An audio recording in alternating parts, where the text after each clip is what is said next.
Morning बच्चों। जैसा कि कल आपको क्लास 10th की फिजिक्स में प्रकाश चैप्टर से दर्पण तक की बातें बताई गई थी। दर्पण में आपको ये बताया गया था कि दर्पण क्या है कि अगर कोई कांच का प्लेट हो, समतल हो या गोलीय हो, और उसके एक पृष्ठ को लाल ऑक्साइड से कलई कर दिया जाए और दूसरे पृष्ठ को परावर्तक बना दिया जाए, तो इस व्यवस्था को हम क्या कहते हैं? दर्पण कहते हैं। आपको बताया गया था कि मुख्य रूप से दर्पण दो श्रेणियों में बांटे गए हैं। एक समतल दर्पण जिसको आप चेहरा देखने के प्रयोग में लाते हो, और एक गोलीय दर्पण। आपको गोलीय दर्पण के दो भाग तक बता दिया गया था कि जो गोलीय दर्पण होता है वह दो प्रकार का होता है। यहां तक की बातें आपको पिछली कक्षाओं में पढ़ाई गई थी कि गोलीय दर्पण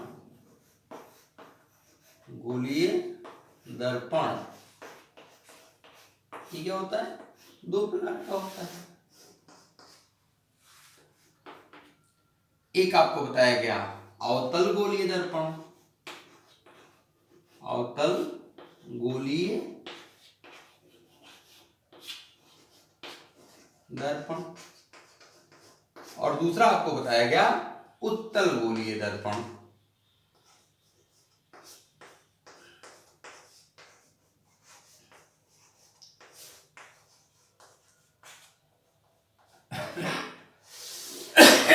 अब आपको गोलीय दर्पण, अवतल गोलीय दर्पण, उत्तल गोलीय दर्पण की व्याख्या धीरे धीरे एक एक चीजों की करती जाती है।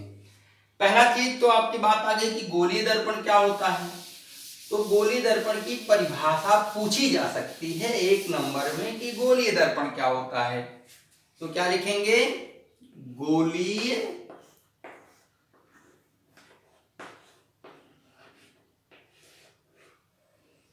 दर्पण। तो गोलीय दर्पण क्या होता है कि गोलीय दर्पण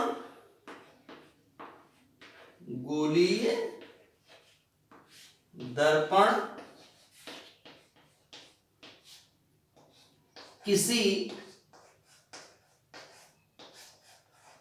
खोखले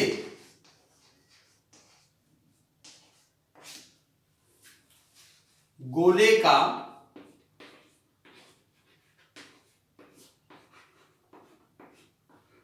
एक कटा हुआ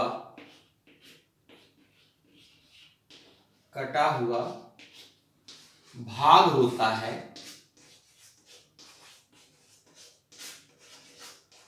गोलीय दर्पण किसी खोखले गोले का कटा हुआ भाग होता है जिसके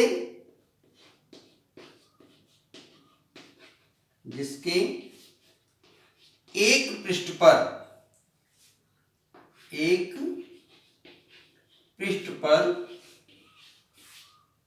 कलई करके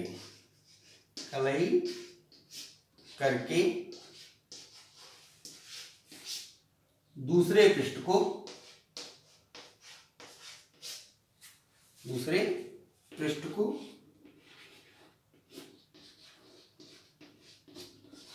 परावर्तक बना दिया जाता है।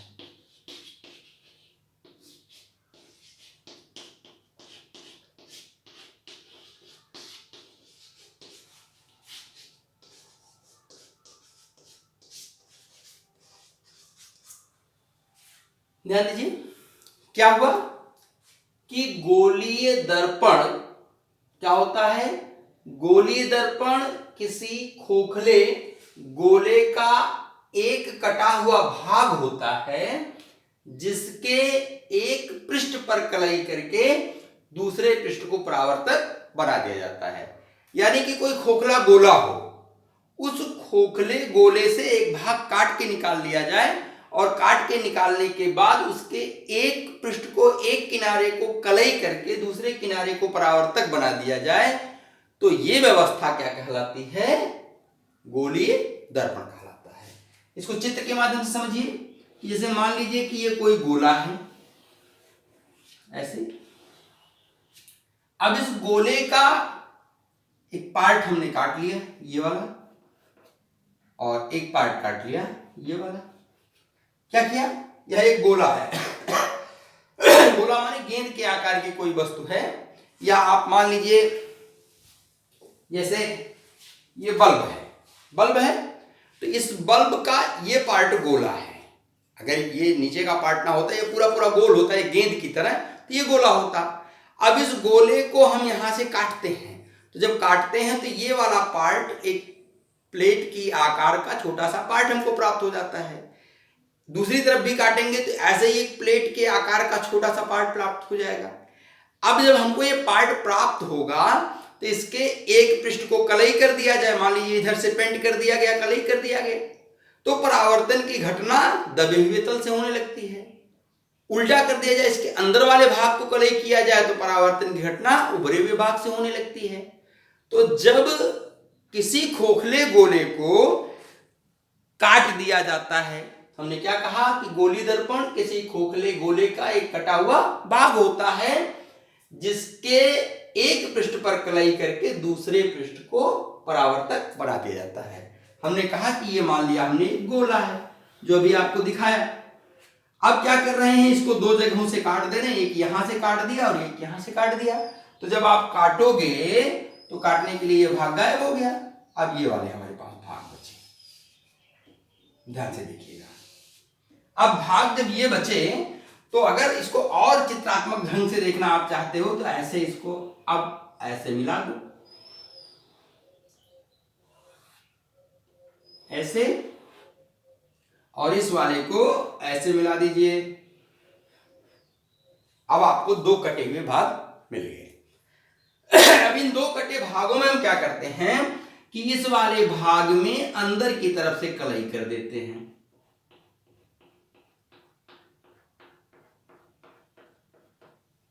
और इस वाले भाग में इधर बाहर की तरफ से कलई कर देते हैं। तो जब हम कलई करेंगे तो इसमें परावर्तन इस तल से होगा। परावर्तन इस वाले तल से हो रहा है, उभरे तल से, उभरे तल से। और इसमें क्या हो रहा है, इसमें परावर्तन यहां से हो रहा है, परावर्तन दबे तल से। तो जब परावर्तन उभरे हुए तल से होता है तो इसको हम उत्तल गोलीय दर्पण कहते हैं। क्या कहते हैं, उत्तल गोलीय दर्पण। और इस वाले को क्या कहेंगे, अवतल गोलीय दर्पण। एक बार फिर से ध्यान दीजिए क्या हम कहना चाह रहे हैं। कह रहे हैं गोलीय दर्पण क्या होता है कि गोलीय दर्पण किसी खोखले गोले का एक कटा हुआ भाग होता है जिसके एक पृष्ठ पर कलई करके दूसरे पृष्ठ को परावर्तक बना दिया जाता है। हमने एक गोला लिया और गोले को काट दिया। काटने के बाद क्या किया, ये आकृति हमको प्राप्त हुई, आप स्पष्ट देख लीजिए। जब ये आकृतियां हमको प्राप्त हुई तो इन आकृतियों में हमने क्या किया कि एक का पेंट दबे हुए भाग पे कर दिया और एक का पेंट उभरे हुए भाग पे कर दिया। तो जब पेंटिंग दबे भाग पर हो गई तो परावर्तन की घटना उभरे भाग से होने लगी, और जब पेंटिंग कहां हुई, उभरे हुए भाग पर हुई, तो परावर्तन की घटना दबे हुए भाग से होने लगी। तो जब परावर्तन उभरे तल से हो तो इसको उत्तल गोलीय दर्पण कहते हैं, और जब परावर्तन दबे हुए तल से हो तो इसको अवतल गोलीय दर्पण कहते हैं। यानी कि जो गोलीय दर्पण है यह दो प्रकार का होता है, एक होता है उत्तल गोलीय दर्पण और एक होता है अवतल गोलीय दर्पण। अब हम लोग चर्चा कर लें उत्तल गोलीय दर्पण और अवतल गोलीय दर्पण की। तो हम चर्चा क्या कर रहे हैं, उत्तल गोलीय दर्पण की।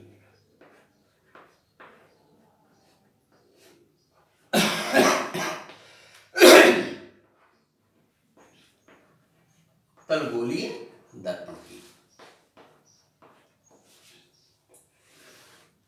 उत्तल गोलीय दर्पण क्या होता है, चित्र से आपने एक बार देखा, फिर से एक बार हम एक चित्र बना रहे हैं, आप और स्पष्ट हो जाइए। हम फिर आपको बता रहे हैं कि गोलीय दर्पण क्या होता है। एक खोखले गोले का कटा हुआ भाग होता है। ये हमारा खोखला गोला हो गया। अब इस खोखले गोले का एक भाग हम काट ले रहे हैं, फिर से आपको समझाने के लिए। ये भाग हमने काट लिया। तो जब काट लिया तो काटने के बाद बचा क्या, जो हमने भाग काट लिया है। अब क्या होगा कि खोखले गोले का ये कटा हुआ भाग हमको प्राप्त हो गया। इसको व्याख्यात्मक चित्र बना लेना चाहते हैं तो ऐसे बना दीजिए, बॉल जैसी स्थिति बनेगी। अब जब ये खोखले गोले का ये कटा हुआ भाग प्राप्त हो गया तो हम क्या करते हैं कि इसके दबे हुए भाग पर लाल ऑक्साइड का पेंट कर देते हैं। किस चीज का? लाल ऑक्साइड का पेंट कर देते हैं। तो जब लाल ऑक्साइड का पेंट ऐसे हम कर देते हैं तो जो प्रकाश की किरण आएगी वो परावर्तित कहां से होगी? उभरे हुए भाग से होगी। ये हो गया कलई किया गया भाग, कलई किया गया भाग।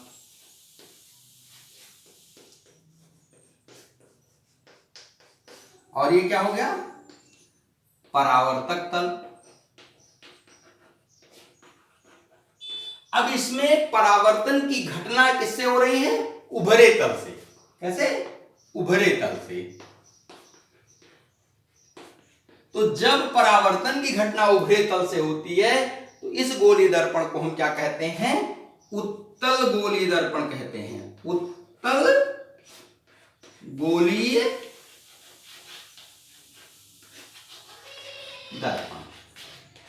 क्या कहने का मतलब है कि जब प्रकाश के परावर्तन की घटना गोलीय दर्पण के उभरे हुए तल से होती है और कलई दबे हुए तल पर होता है तो इसे उत्तल गोलीय दर्पण कहते हैं। आप कह सकते हैं कि वह गोलीय दर्पण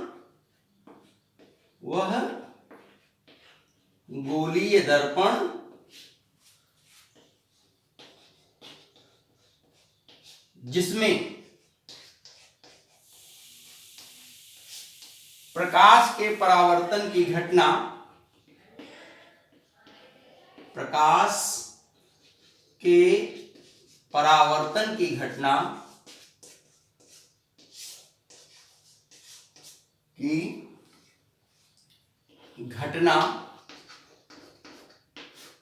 उभरे हुए तल से होती है। उभरे हुए तल से होती है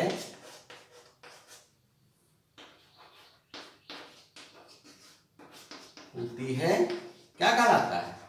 उत्तल गोलीय दर्पण कहलाता है।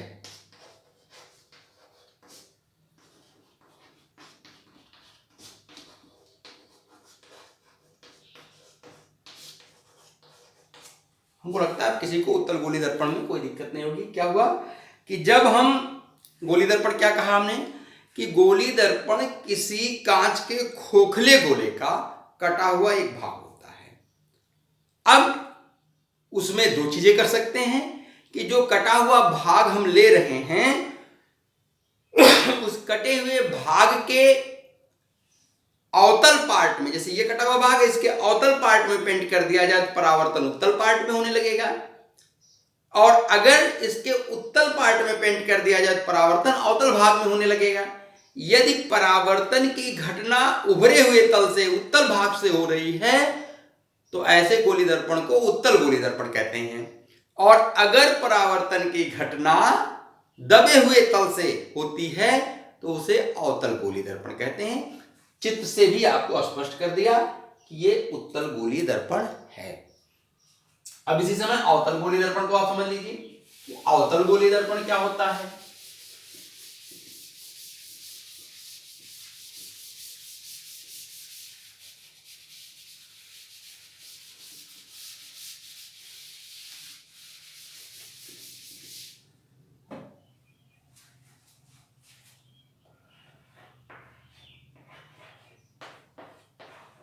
अवतल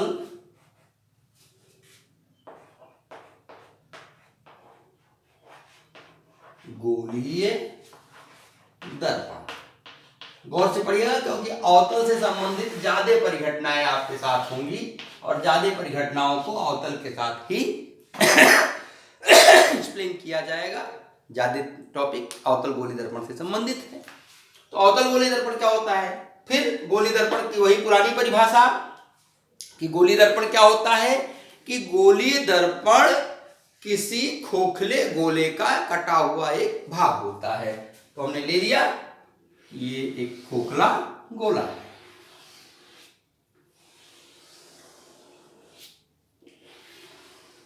अब इस खोखले गोले का क्या किया, एक भाग हमने काट लिया, यहां से काट दिया,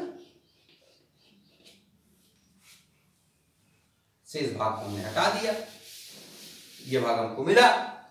अब इस भाग की अगर चित्रात्मक व्याख्या देखें, ये आपको ऐसे दिखाई देगा काटने के बाद।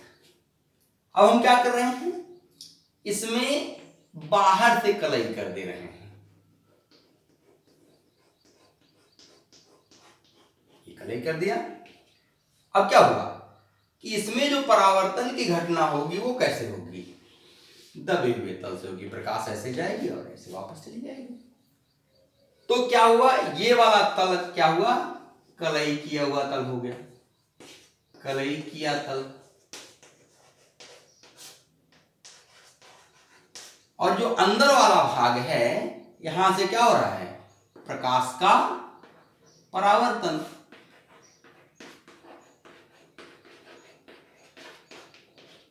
जब यहां से प्रकाश का परावर्तन हो रहा है तो उत्तल भाग कलई है, अवतल भाग से प्रकाश का परावर्तन हो रहा है, इसलिए इस दर्पण को हम क्या कहेंगे, अवतल गोलीय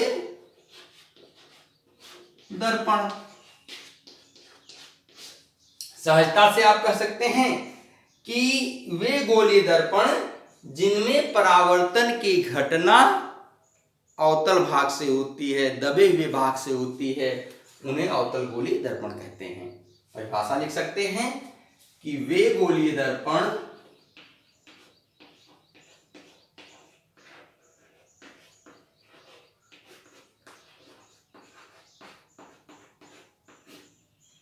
जिसमें परावर्तन की घटना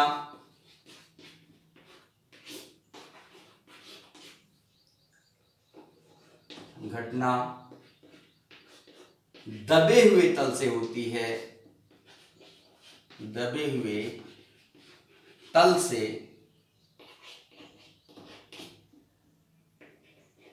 होती है, क्या कहलाता है, अवतल गोलीय दर्पण कहलाता है। अवतल गोलीय दर्पण कहलाता है। कोई दिक्कत? क्या हुआ कि जब प्रकाश के परावर्तन की घटना दबे हुए तल से होती है तो इस प्रकार के दर्पण को अवतल गोलीय दर्पण कहते हैं। अब उत्तल गोलीय दर्पण और अवतल गोलीय दर्पण में किसी को कोई संभावना, कोई दिक्कत, कोई परेशानी नहीं रहनी चाहिए। अब गोलीय दर्पण से संबंधित कुछ परिभाषाएं, बात स्पष्ट हो गई कि गोलीय दर्पण जो होते हैं वो दो प्रकार के होते हैं। गोलीय दर्पण क्या होता है कि गोलीय दर्पण किसी कांच के खोखले गोले का कटा हुआ भाग होता है जिसके एक पृष्ठ को कलई करके दूसरे पृष्ठ को परावर्तक बना दिया जाता है। अब गोलीय दर्पण दो प्रकार के होते हैं, एक उत्तल गोलीय दर्पण, एक अवतल गोलीय दर्पण। दोनों चीजें आपके समझ में आ गई। अब आपका अगला टॉपिक है कि गोलीय दर्पण से संबंधित कुछ परिभाषाएं।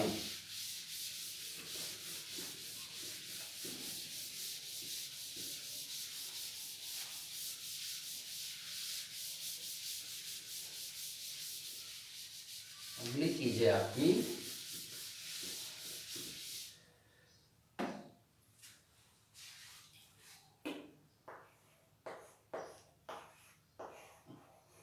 गोलीय दर्पण से संबंधित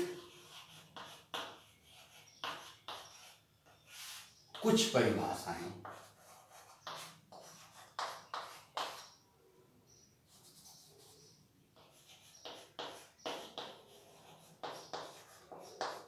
आपको कुल 8 परिभाषा इस पर बताई जाएगी कि गोलीय दर्पण से संबंधित परिभाषा कौन कौन सी होती है।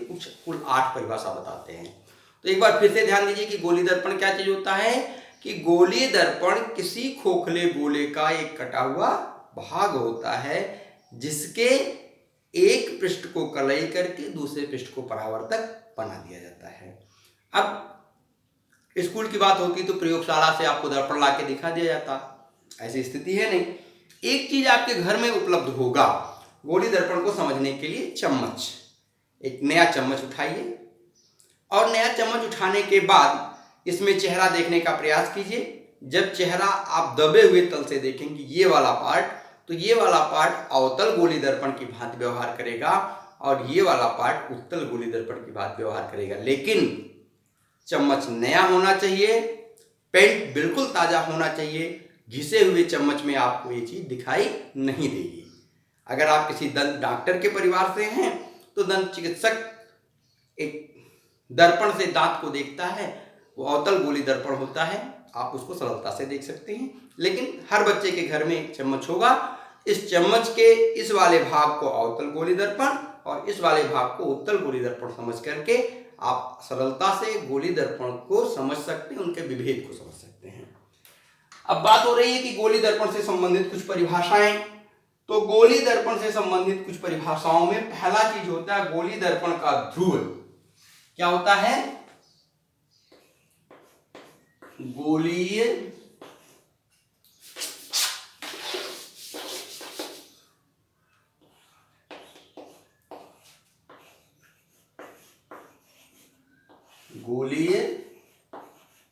दर्पण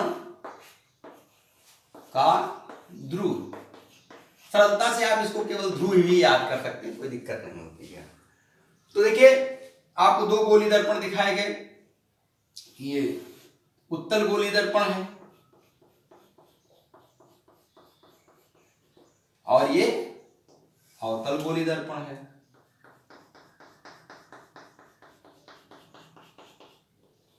तो ध्रुव की परिभाषा क्या होती है? तो ध्रुव की परिभाषा होती है गोलीय दर्पण के परावर्तक तल के मध्य बिंदु को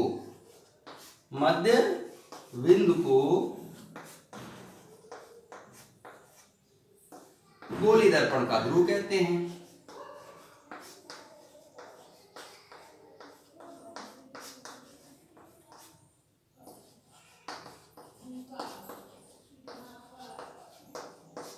क्या कहा कि गोलीय दर्पण के परावर्तक तल के मध्य बिंदु को गोलीय दर्पण का ध्रुव कहते हैं। अब परावर्तक तल क्या है? यहां परावर्तन की घटना हो रही है इस तल से, यहां परावर्तन की घटना हो रही है इस तल से। अब ये जो परावर्तक तल है, इस तल का मध्य बिंदु कहीं होगा यहां पर, इस परावर्तक तल का मध्य बिंदु कहीं होगा यहां पर।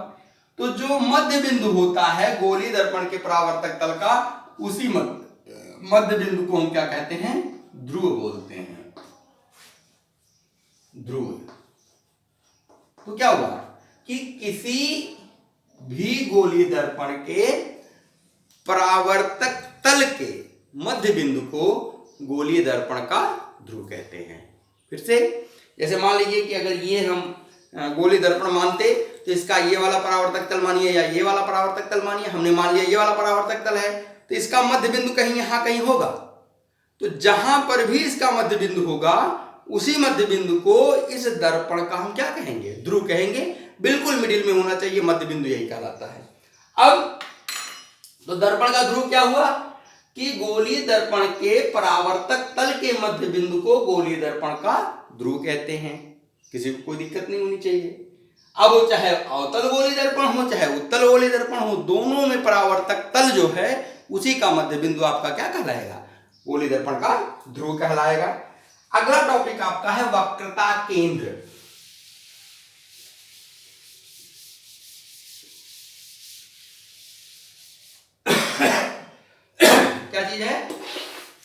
वक्रता केंद्र,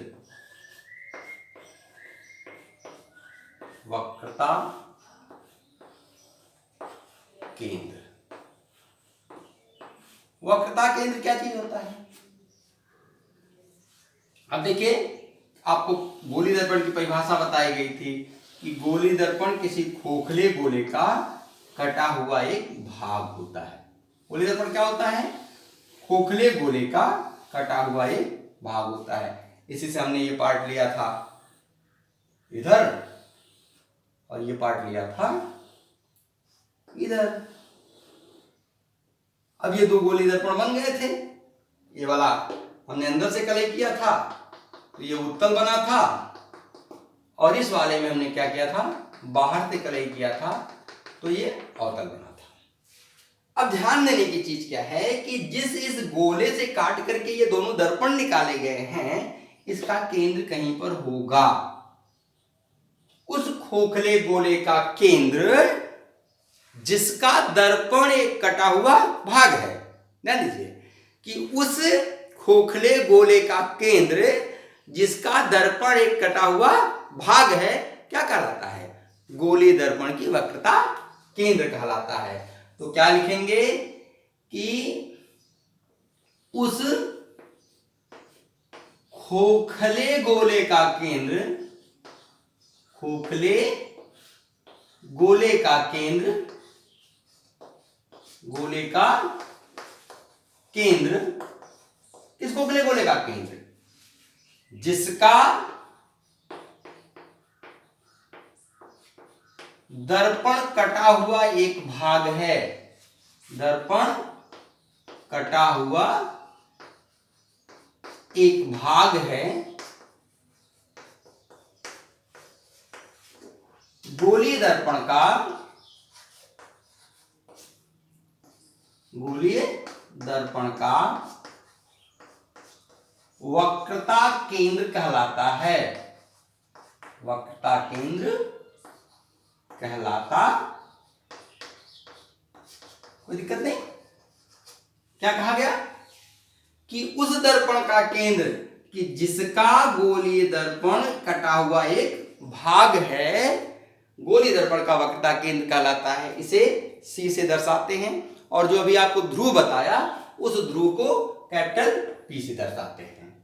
ध्रुव को किससे दर्शाते हैं? पोल अंग्रेजी होती है, इसलिए उसको कैपिटल सी से, पी से, और ये वक्रता केंद्र जो होता है वो सेंटर ऑफ कर्वेचर होता है, इसको सी से दर्शाते हैं। तो क्या लिखा कि वक्रता केंद्र क्या चीज होता है? उस खोखले गोले का केंद्र जिसका दर्पण कटा हुआ एक भाग है, गोली दर्पण का वक्रता केंद्र कहलाता है। दो परिभाषाएं आपकी हो गई। अगला चीज है वक्रता त्रिज्या। किस चीज की? गोली दर्पण की वक्रता त्रिज्या।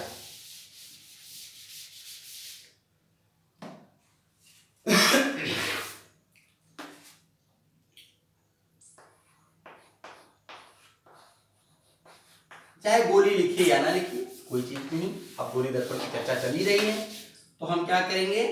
वक्रता त्रिज्या।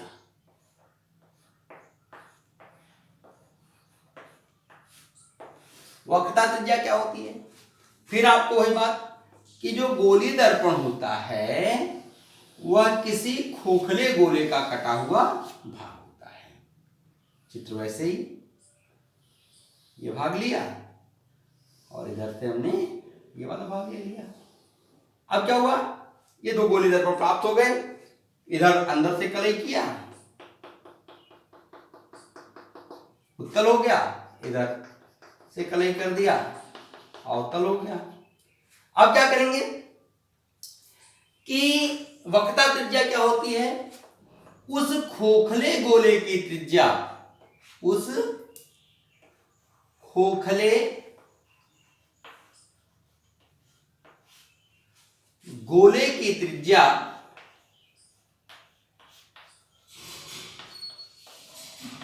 इस खोखले गोले की त्रिज्या गोली दर्पण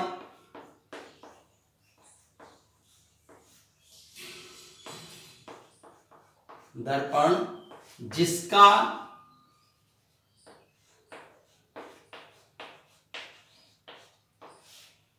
एक कटा हुआ भाग है, कटा हुआ भाग है गोली दर्पण की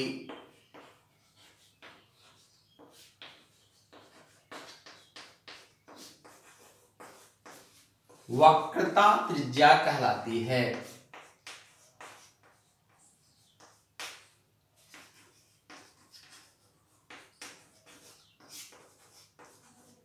इसे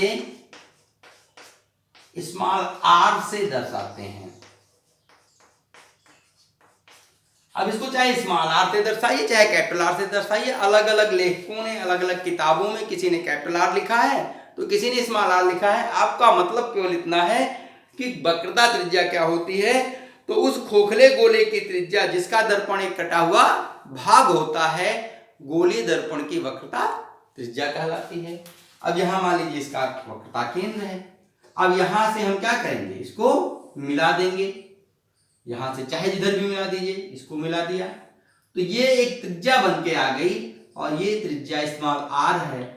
आपकी किताबों में लगभग जगहों पे स्मॉल आर लिखा है, इसलिए हम भी स्मॉल आर लिख देते हैं। तो ये क्या करेंगे, सी से कहीं भी पृष्ठ को मिला देंगे तो वो इसकी त्रिज्या हो जाएगी खोखले गोले की, और यही खोखले गोले की त्रिज्या गोलीय दर्पण की वक्रता त्रिज्या कहलाती है। अगला टॉपिक आपका है कि मुख्य अक्ष।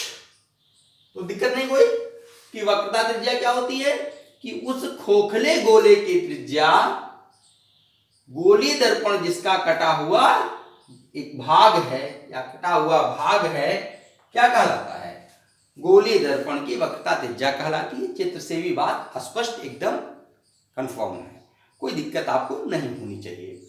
अगला टॉपिक आपका है मुख्य अक्ष, प्रिंसिपल एक्सिस। मुख्य अक्ष क्या चीज होता है, देखिए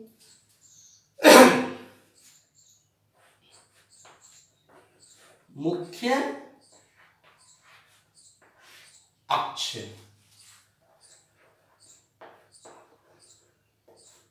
मुख्य अक्ष क्या होता है कि जैसे मान लीजिए कि हम एक अवतल गोलीय दर्पण बना रहे हैं, ध्यान दीजिएगा, इधर कलई कर दिया, इधर है। अब यहां पर कहीं इसका सी होगा, सेंटर ऑफ कर्वेचर, और इसके परावर्तक तल का मध्य बिंदु यहां पर ध्रुव पी होगा। क्या है, ये सेंटर सी है, सेंटर ऑफ कर्वेचर वक्रता केंद्र है, और ये इसका ध्रुव है पी। तो अगर सी और पी को एक रेखा से मिला दिया जाए, क्या किया जाए, सी और पी को एक रेखा से मिला दिया जाए, तो इसी रेखा को हम क्या कहते हैं, मुख्य अक्ष कहते हैं। अब सोचोगे अगर उत्तल होता तो कैसे मिलाया जाता, यहां देख लो, ये उत्तल गोलीय दर्पण है।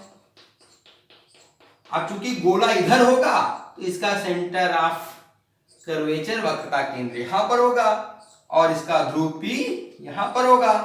अब इस ध्रुव पी को मिलाने वाली रेखा और सी को मिलाने वाली रेखा को हम क्या कहेंगे, मुख्य अक्ष कहेंगे। तो सरलता के लिए हम क्या लिख सकते हैं, क्या कह सकते हैं कि गोलीय दर्पण के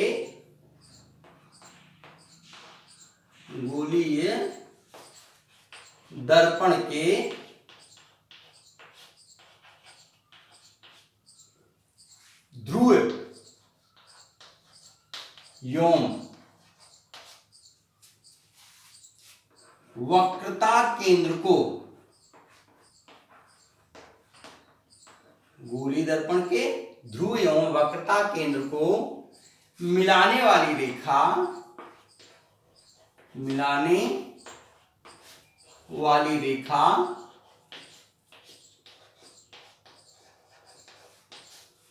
गोलीय दर्पण का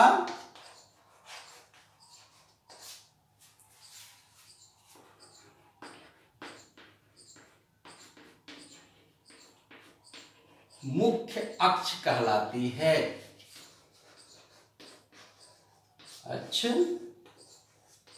कहलाती है। फिर से गौर करिएगा कि मुख्य अक्ष क्या होता है, प्रिंसिपल एक्सिस क्या चीज होती है कि गोलीय दर्पण के ध्रुव, ध्रुव क्या है, परावर्तक तल का मध्य बिंदु, और वक्रता केंद्र, वक्रता केंद्र क्या है, उस खोखले गोले का केंद्र जिसका दर्पण कटा हुआ भाग है। तो गोलीय दर्पण के ध्रुव P, वक्रता केंद्र C, इन दोनों को जो मिलाने वाली रेखा होती है, इसी को हम क्या कहते हैं, मुख्य अक्ष कहते हैं। एक बार फिर से, गोलीय दर्पण के वक्रता केंद्र C और ध्रुव P को आपस में मिलाने वाली रेखा को गोलीय दर्पण का मुख्य अक्ष कहते हैं। अगला टॉपिक आपका होगा गोलीय दर्पण का द्वारक।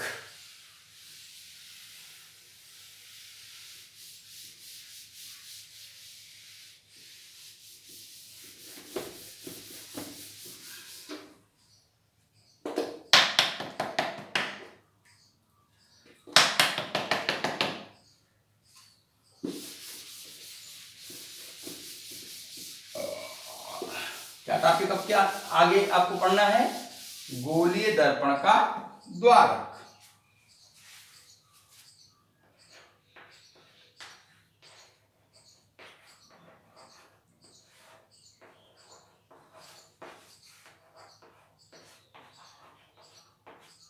द्वारक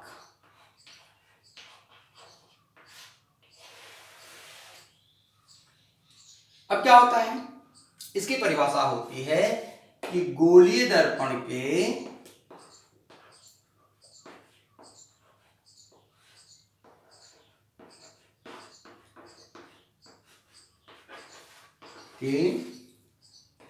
परावर्तक तल के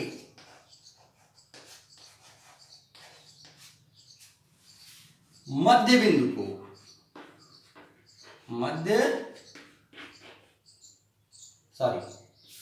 गोलीय दर्पण के परावर्तक तल के व्यास को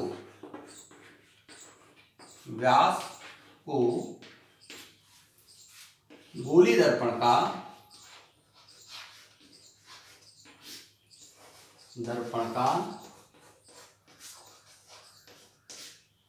द्वारक कहते हैं। द्वारक कहते हैं। फिर से ध्यान दीजिए कि गोलीय दर्पण के परावर्तक तल के व्यास को गोलीय दर्पण का द्वारक कहते हैं। अब जरा ध्यान दीजिए कि आपका ये अवतल गोलीय दर्पण हो गया। अब जो अवतल गोलीय दर्पण बना, इसमें परावर्तन की घटना यहां से लेकर के यहां तक हो रही है। ये बन गया इसका परावर्तक तल।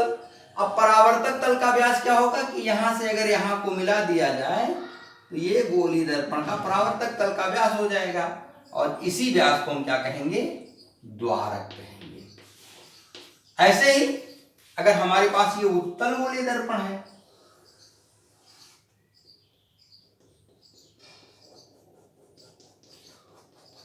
अब उत्तल गोलीय दर्पण हो गया तो परावर्तन की घटना यहां से यहां तक यानी यम डैश में हो रही है। अब बिंदुओं एम डैश के बीच अगर व्यास खींचना हो तो यहां तो हम खींच नहीं पाएंगे, व्यास कहां खींचेगा, यहां पर खींचेगा, यानी कि ये इसका क्या हो गया, द्वारक हो गया। ये दिशा इधर की है लेकिन ये इतना ही भाग होगा। तो क्या है कि गोलीय दर्पण के परावर्तक तल के व्यास को, फिर से ध्यान दीजिए, गोलीय दर्पण के परावर्तक तल के व्यास को गोलीय दर्पण का द्वारक कहते हैं। क्या, गोलीय दर्पण के परावर्तक तल के व्यास को गोलीय दर्पण का द्वारक कहते हैं। बात स्पष्ट हो गई होगी, चित्र भी दोनों स्पष्ट हो गए होंगे। नेक्स्ट टॉपिक आपकी है मुख्य फोकस। तो चित्र से एकदम बिल्कुल स्पष्ट कर लीजिएगा। जहां दिक्कत होती है तुरंत पूछिए।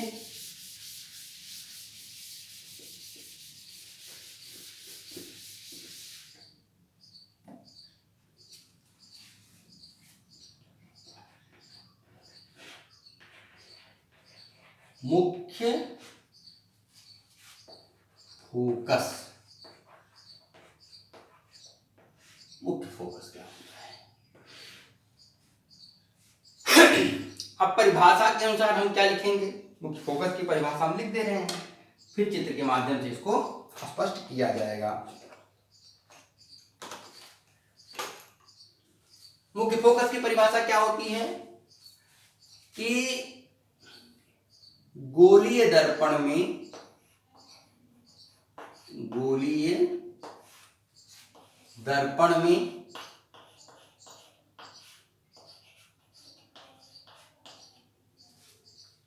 मुख्य अक्ष के, मुख्य अक्ष के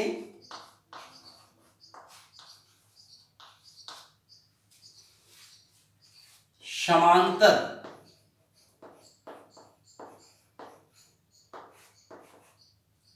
चलने वाली प्रकाश की किरणें, चलने वाली प्रकाश की किरणें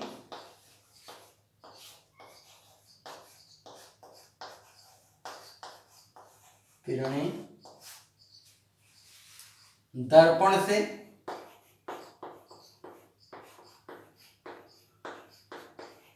परावर्तन के पश्चात, परावर्तन के पश्चात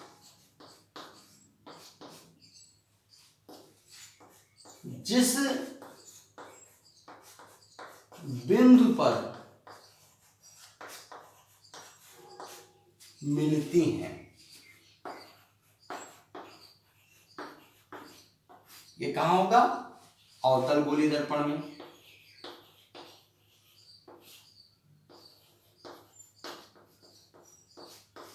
अथवा जिस बिंदु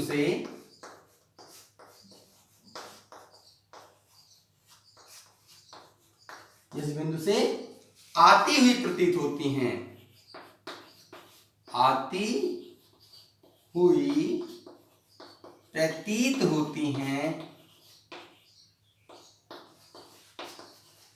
किसमें होगा? उत्तल दर्पण में। उसे गोलीय दर्पण का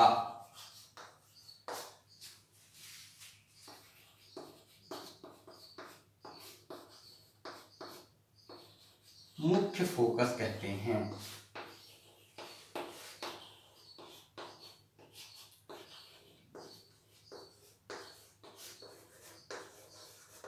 क्या है कि मुख्य फोकस क्या होता है कि गोलीय दर्पण में मुख्य अक्ष के समानांतर चलने वाली प्रकाश की किरणें दर्पण से परावर्तन के पश्चात जिस बिंदु पर मिलती हैं, और किसमें मिलेंगी? अवतल गोलीय दर्पण में मिलेंगी, अथवा जिस बिंदु से आती हुई प्रतीत होती हैं या जिस बिंदु से आती हुई दिखाई देंगी, उसे गोलीय दर्पण का मुख्य फोकस कहते हैं। कोई दिक्कत नहीं। एक बार फिर से परिभाषा को ध्यान से देख करके लिख लीजिए, क्योंकि चित्र बनाने के लिए जगह कम है, मिटाना ही पड़ेगा।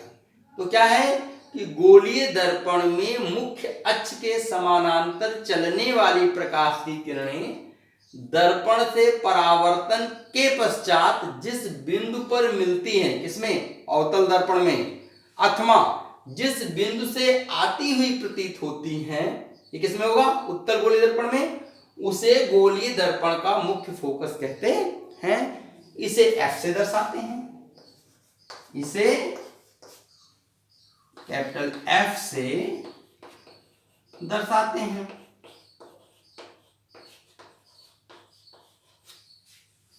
क्लियर? परिभाषा क्लियर हो गई। अब इसको चित्र के माध्यम से आप स्पष्ट कर लीजिए एक बार फिर कि गोलीय दर्पण में मुख्य अक्ष के समांतर चलने वाली प्रकाश की किरणें दर्पण से परावर्तन के पश्चात जिस बिंदु पर मिलती हैं, अवतल दर्पण में अथवा जिस बिंदु से आती हुई प्रतीत होती हैं उत्तल दर्पण में, उसे गोलीय दर्पण का मुख्य फोकस कहते हैं। अब चित्र बनाने के लिए परिभाषा मिटानी ही पड़ेगी, तो हम परिभाषा मिटा करके चित्र बना के आपको स्पष्ट कर देते हैं।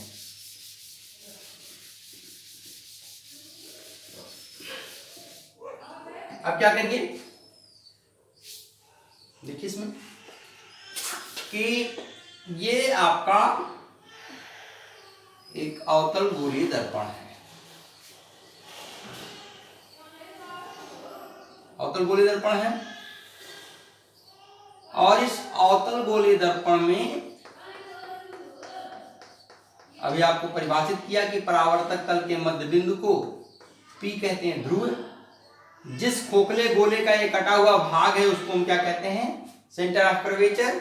और सेंटर ऑफ कर्वेचर और ध्रुव को मिलाने वाली जो रेखा होती है इसको हम क्या कहते हैं, मुख्य अक्ष कहते हैं, मुख्य अक्ष कहते हैं। अब हम कह रहे हैं कि मुख्य अक्ष के समानांतर चलने वाले प्रकाश की किरण, एक किरण ये गई, एक किरण ये गई, और ये क्या हो रही है, मुख्य अक्ष के समांतर चल रही हैं। प्रकाश की किरणें अब क्या होंगी कि दर्पण से परावर्तन के पश्चात जिस बिंदु से जाती हैं, ये हो गई। ऐसे प्रकाश की किरण आई, यहां टकराई, वापस लौटी, ऐसे चली गई। ये वाली प्रकाश किरण ऐसे आई, यहां आई, यहां टकराई और टकरा करके वापस लौट गई। ये किरणें जहां एक दूसरे को काटती हैं इसी को हम F कहते हैं। ये क्या है, ये मुख्य फोकस है। इसमें वास्तव में काटती हैं, आपको दिखाया गया है परिभाषा में कि अवतल दर्पण में वास्तव में काटती हैं। लेकिन उत्तल गोलीय दर्पण में क्या घटना घटेगी, ये मान लीजिए उत्तल गोलीय दर्पण है,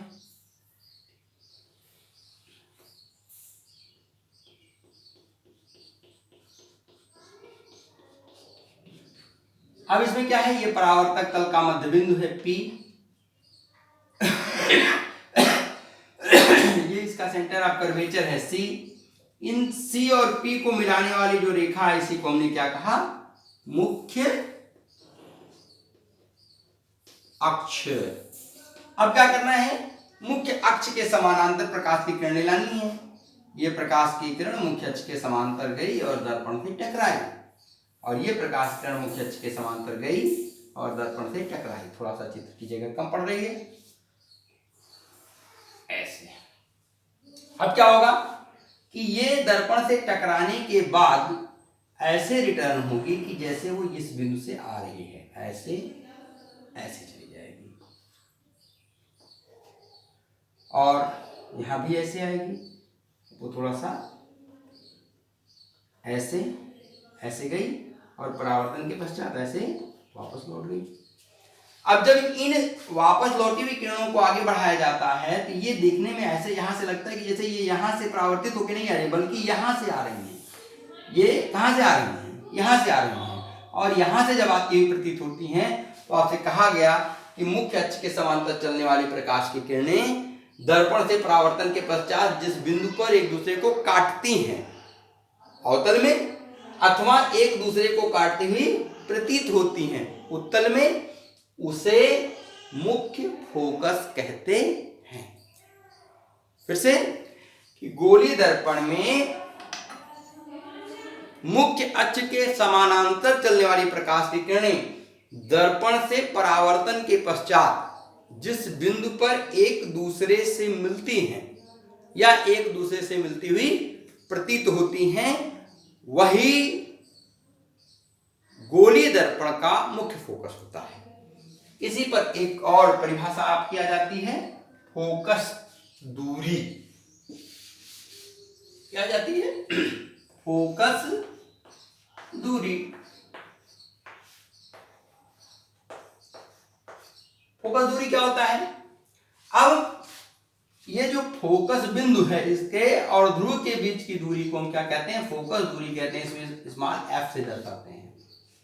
यहाँ का ध्रुव यहाँ पर है और ये फोकस यहाँ पर है, इसके बीच की जो दूरी है उसको हम क्या कहते हैं, फोकस दूरी कहते हैं। तो क्या लिखा गया कि फोकस एवं ध्रुव के बीच की दूरी, बीच की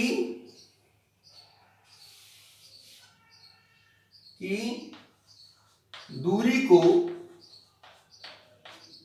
फोकस दूरी कहते हैं। फोकस दूरी कहते हैं। इसे स्मॉल एफ से दर्शाते हैं। कोई जरूरी नहीं एफ स्मॉल से दर्शाएं, आप कैपिटल से भी दर्शा सकते हैं, दर्शाते हैं। तो क्या कहने का तात्पर्य है कि फोकस और ध्रुव के बीच की दूरी को, फोकस और ध्रुव के बीच की दूरी को फोकस दूरी कहते हैं। इसे स्मॉल एफ से दर्शाते हैं। इसी समय एक और परिभाषा आपकी स्पष्ट हो जाए। यह परिभाषा है आपका फोकस तल।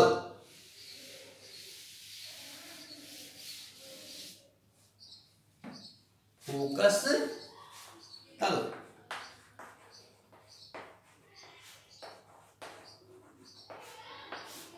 फोकस तल क्या चीज होता है? अब इसकी परिभाषा है कि फोकस बिंदु मुख्य फोकस से मुख्य अक्ष के लंबवत खींचे गए पृष्ठ को फोकस तल कहते हैं। अब ये मुख्य फोकस है, इसका ये मुख्य अक्ष है और मुख्य अक्ष के अभिलंबवत ये फोकस तल से होता हुआ एक पृष्ठ खींच दिया गया। ये पटरी आपको दिख रही होगी। ये पटरी जो है ये फोकस तल है, या यहां पर मुख्य फोकस है और इस मुख्य अक्ष के अभिलंबवत एक तल खींच दिया गया, इसको फोकस तल कहेंगे। ना स्पष्ट हो रहा हो तो ऐसे देख लीजिए किताब के माध्यम से कि ये फोकस बिंदु है, ये मुख्य अक्ष है, मुख्य अक्ष के अभिलंबवत और फोकस बिंदु से जाने वाले तल को क्या कहते हैं? फोकस तल कहते हैं। किताब फोकस तल है। या यहां पर क्या करेंगे, मुख्य अक्ष के अभिलंबवत फोकस से होकर के जाने वाले तल को फोकस तल कहेंगे। परिभाषा स्पष्ट हो गई होगी। लिख लीजिए कि फोकस तल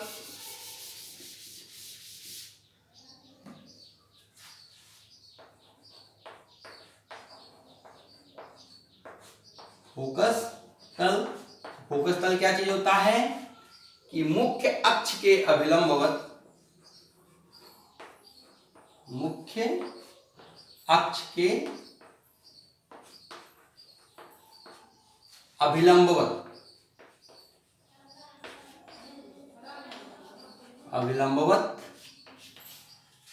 फोकस से होकर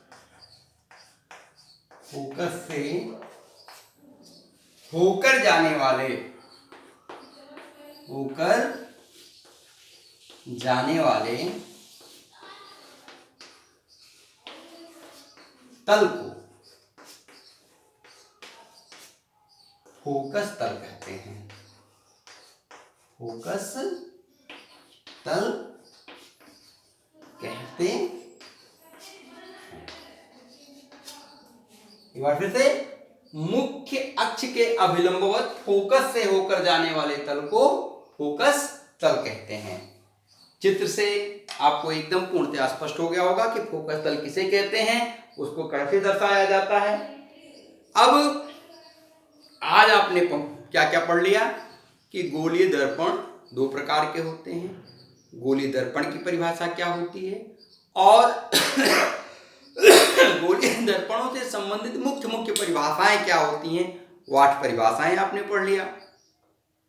तो अब आपको आज की कक्षा में मात्र इतना ही समझाया जाएगा। अगली कक्षा में आपको गोलीय दर्पण द्वारा प्रतिबिंब बनाने के नियम और अवतल एवं उत्तल गोलीय दर्पणों से विभिन्न स्थितियों में रखी वस्तुओं के बनने वाले प्रतिबिंबों को खींचने की विधि बताई जाएगी। आप उसको सीखेंगे और इस प्रकाश पार्ट का परावर्तन पार्ट अगली कक्षा में आपका पूर्ण हो जाएगा। तो फिर अगली कक्षा में मिलते हैं, तब तक के लिए धन्यवाद।